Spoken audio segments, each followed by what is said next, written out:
പെയ്തൊഴിഞ്ഞ വാനവും അകമെരിഞ്ഞ ഭൂമിയും മതിമറന്ന് പാടുമെൻ്റെ ശ്രുതിയിടഞ്ഞ ഗാനവും ആരിന്നാർദ്രമായി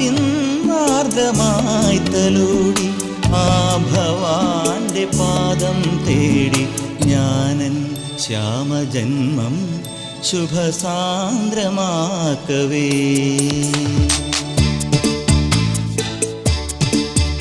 ഒരു പൂവിതളിൽ നറുപുഞ്ചിരിയായി നിറമാർന്ന ചന്ദ്രികയായി ഇനി എൻ മനസ്സിൻ കുളിരോർമകളിൽ വരൂ നിറഞ്ഞ സായം സന്ധ്യേ.